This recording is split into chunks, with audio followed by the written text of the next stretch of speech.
कृष्ण हरे कृष्ण कृष्ण कृष्ण हरे हरे हरे राम राम राम हरे हरे जय श्री कृष्ण परमात्मा जय ओम नमः शिवाय ओम नमः शिवाय हर हर शंभो शंकर महादेव हर हर महादेव शंभो शंकर हर हर महादेव शंभो శంకర.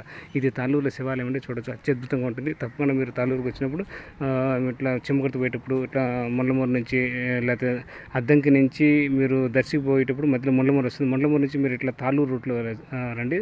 తాళ్ళూరు నుంచి చెమ్మగుర్తుకి వెళ్ళచ్చు. అట్లా తాళ్ళూరు, ఇది తాళ్ళూరులో శివాలయం ఎక్సలెంట్గా ఉంటుంది. సో ఇక్కడ పూజలు ఉదయం సాయంత్రం నిత్యం జరుగుతూనే ఉంటాయి.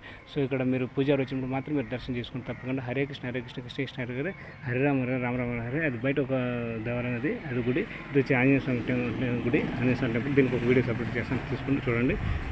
ఇంకా అది కూడా శివాలయం లాగా ఉంటుంది. ముందు పక్క అది ప్రతిష్ఠించుంటుంది. సో నందీశ్వరుడు ఉంటాడు.